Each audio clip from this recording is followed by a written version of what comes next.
What's cracking, guys? Bruce Madsen here, your host of the show of Metric Scout Fantasy Football, and the NFL Draft is just a few days away. We're about there, and once the NFL Draft is done, it's rookie draft season. This is where Christmas happens. We get to draft the rookies, put them on our Dynasty team, and just enjoy. One of my favorite times of the year, and today, to get us ready for that, I got a 1 QB 2 round rookie mock draft. This one's a little bit different. They got some oddball picks in it. These guys did a number on this, which is good. Seeing these oddball drafts gets us ready for some of our drafts that won't go a certain way. Those random guys in our leagues jumping up, paying a little bit extra to get their guy. That happened in this draft. We're going to take a look at that right now.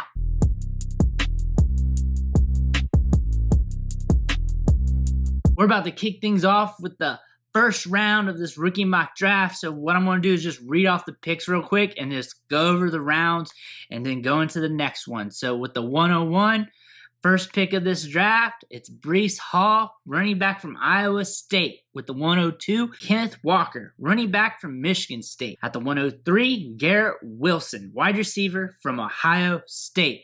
At the 104, Drake London, wide receiver from USC. At 105, Isaiah Spiller, running back from Texas A&M. At 106, Treylon Burks, wide receiver from Arkansas. At 107, Jamison Williams, wide receiver from Alabama. At 108, George Pickens, wide receiver from Georgia. 109, Rashad White, running back from Arizona State. At 110, Chris Olave, wide receiver from Ohio State. At 111, David Bell, wide receiver from Purdue. And at 112, Jahan Dotson, wide receiver from Penn State. This first round had some surprise picks in it and was a little bit different compared to some of the other mock drafts, which is good to see. It's good to see some variety here. Breece Hall, Kenneth Walker. We've seen a trend of this in some of our mock drafts, followed by two of the big three wide receivers, Garrett Wilson and Drake London, and then you see Isaiah Spiller coming off the board to 105. Usually we've been seeing him get drafted in the back half of the first round. Isaiah Spiller, 105 here. They decided to get their guy. Running backs hold some value in Dynasty. If he gets draft capital, gets an opportunity, this could be the spot for him. If he falls in the draft, though, see him in the back half of that first round. We got to see here. Jamison Williams, 107. Treylon Burks, 106. Trendy location for both players. George Pickens, 108. That seems like the average spot for him. Sometimes you can get him a little bit cheaper, maybe 112 range. But 108 seems to be where he's going off the board in 1 QB leagues. Rashad White, like I said, every draft, he's either going in the first round around this area of the 109, or he's falling to the middle of the second round, depending on the drafters. If they're going to bite on him and just go for the gusto, because he has some good attributes for fantasy. Catching the ball in the backfield, has a little bit of wiggle, and there's some good things that if he gets a situation, he could pop off for us. However, there's rumors that he could fall in the draft. So if the drafters are keying in on those rumors, then he's going to fall. If the people drafting are keying into his fantasy football attributes, his ability to catch the ball in the backfield, what we saw in the highlights on the film over the 2021 season, then yeah, everyone will see him go in the first round right now in mock drafts. He's all over the board right now. Chris Olave, back half the first round. We see this in about every draft. Sometimes he gets jumped up. Rarely see him in the second round. David Bell, 111. Someone loved him here. Someone loved him. I can't hate on this. I like David Bell a lot too. 111 is a good spot. Usually, though, you get him a little cheaper in most drafts. Jahan Dotson, wide receiver, Penn State. I think he could be a decent slot receiver. I think situation is going to matter for him. He's in that volatile spot for the wide receivers, but I like him at 112. This could be a good price point. It could be a bad one, just depending on his landing spot. I feel like landing spot's going to be huge. I feel like he could jump up in value. I feel like he can drop. I feel like in the right situation, he could be a surprise. So let's see what happens with Jahan Dotson. I do like him. I do like some of his attributes, but I can also see how he could just settle in that big, huge wide receiver 2 bubble with like 150 wide receivers in it for Dynasty. Let's move on to the second round of this mock draft. Let's start things off with the 201, and here they drafted Sky Moore, wide receiver from Western Michigan. At the 202, they drafted Zamir White, running back from Georgia. At 203, they drafted Christian Watson, wide receiver from North Dakota State. At 204, they drafted Trey McBride, tight end from Colorado State. At 205, Malik Willis, quarterback from Liberty. 206, Justin Ross, wide receiver from Clemson. 207, John Mechie, wide receiver from Alabama. 208, Pierre Strong, running back from South Dakota State. At 209, Brian Robinson, running back from Alabama. At 210, Damian Pierce, running back from Florida. At 211, Tyler Algier, running back from BYU. And 212, James Cook, running back from Georgia. The one thing I want to say about this group of drafters, the one thing I like about them is they want to go gung-ho on the running backs. They want to shoot their shot on them. They want to throw as many running backs against the wall and see which ones stick. And I like that strategy. I like that with this year's draft, especially once you get to the second round. You're noticing a lot of these running backs coming off the board. And I'm going to tell you, I think one of these ancillary running backs are going to hit on us, or at least give us a good return on the investment. It may not be RB1 numbers. It may not be even high-end RB2 numbers. It may not even be top-end running back value. But I feel like one of these ancillary running backs that we're seeing here, because all of them has some sort of traits in their game that when given the opportunity, they could hit for us. They could be doing something for us. We got some running backs here that could give us a return on the investment. I feel like there's going to be one, maybe two at most, that could do that. And it's just a crapshoot here, and you're just going to draw straws on them and see what happens. It could be a guy drafted in the middle rounds, could be a guy drafted in like the third round, could be a guy drafted in like the seventh round who unexpectedly gets some opportunities to succeed.